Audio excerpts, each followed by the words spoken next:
Председателе, благодарам председателе. Почитувана македонска јавност, почитувани медиуми и колеги, говориме за спречување на онлайн коцкањето, болест која ги зафати младите, нашите најмили и најважни, несреќа која ги испусти и ги дотолчи македонските семејства.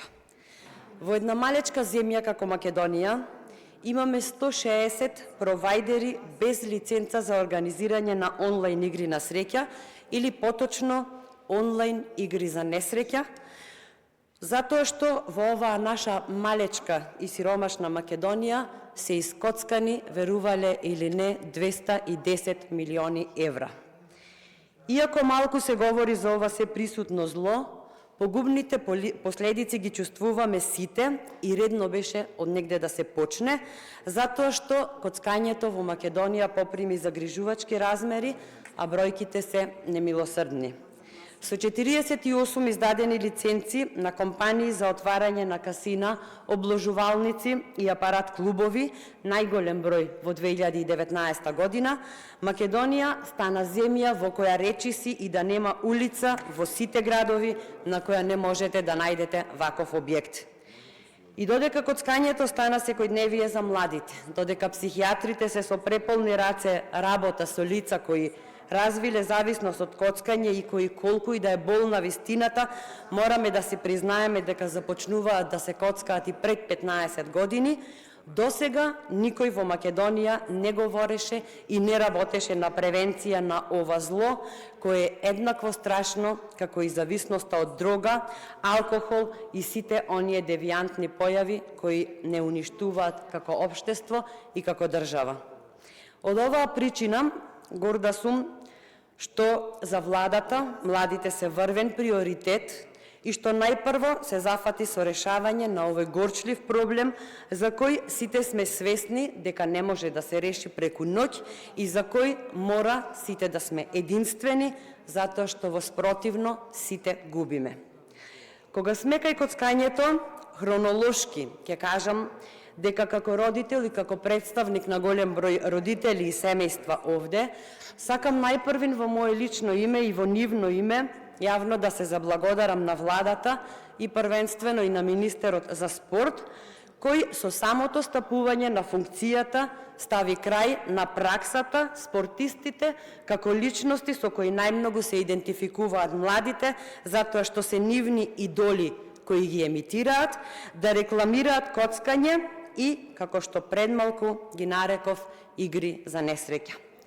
Факт е дека државата мора да биде главен протагонист во борбата против зависноста од коцкање и ова секако е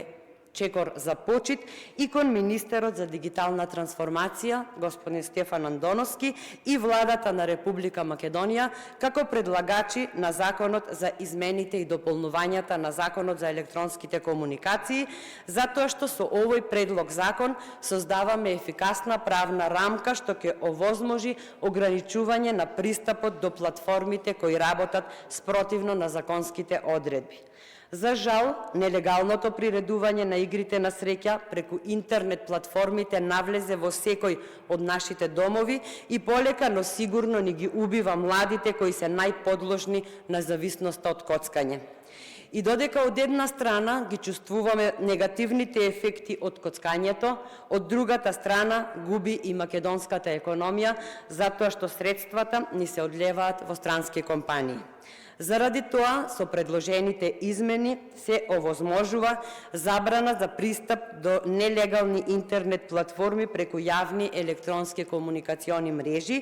прецизна регулација и транспарентност преку објавување на листа на забранети услуги и апликации и зајакнување на механизмите за надзор над прекршувањата. Ова подразбира заштита на граѓаните од негативните последици од зависноста од игрите на среќа, намалување на економскиот одлив на средства кон странство и јакнење на законската рамка за дигиталните комуникации. Или, за да биде појасно за јавноста, со закон ги забрануваме нелегалните онлайн коцкарници. И додека секој од нас знае за се присутноста на овие игри, замислете, во Македонија ниту една приватна институција нема лиценца за нивно организирање. Овде морам да му честитам на министерот Андоновски и затоа што Министерството за дигитална трансформација овие измени ги предлага како резултат на координирана работа со останатите институции кои што се засегнати со оваа област, како што е Министерството за финансии, УЈП и Државната лотарија, при тоа внимавајќи да не си навлегуваат во меѓусебните надлежности. Така работи одговорна влада, вака работи посветен министер. Денешното законско решение е еден од начините за спречување на младите тинејџери да имаат пристап до нелегалните коцкарници и да споделуваат податоци кои лесно можат да бидат злоупотребувани. Премногу работа имаме кога станува збор за коцкањето. Нема да биде лесно, но мораме сите заедно да се едуцираме, сложно да работиме и да си помагаме, за да ја надминеме или барем ублажиме оваа болест на денешницата. Потребни ни се политики и програми за превенција и третман, при што компаниите ќе бидат нашиот сојузник. Потребни се пари за научни истражувања, потребни се регулативи, многу кампањи за подигање на свеста кај младите, родителите, наставниците и така натаму, затоа што, според експертите, онлайн коцкањето е најопасната варијанта, бидејќи може да се игра без детето воопшто да го напушти домот и да се забележи неговото отсуство дома, а присуство во касино.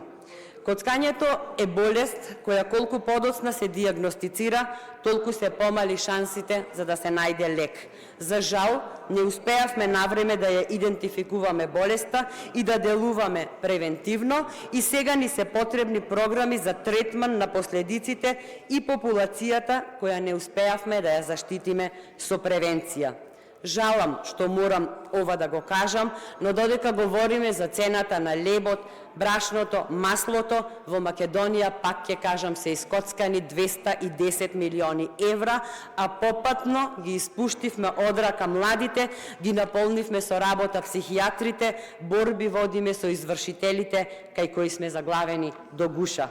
Во државата досега никој не извадил никакви податоци за зависници од коцкање, а лекарите предупредуваат дека онлайн коцкањето е многу поопасно. Проблемот е уште поголем ако се земе предвид дека секој зависник од коцкање директно влијае врз семејството и тоа финансиски, емотивно, психолошки и екзистенционално. Затоа, пак ќе кажам, имаме многу работа, а оваа проблематика мора да ни биде врвен приоритет. Среќна сум што владата е обединета и многу ревносна во справување со нелегалното онлайн обложување, за што сведочи и денешниот предлог закон. Ова е само еден чекор со кој ќе се забранат, се извинувам, односно блокираат домените на веб страниците за коцкање преку интернет, но како што гледаме, владата има методологија, има правец и веќе предлага активности кои ќе значат континуиран процес за борба.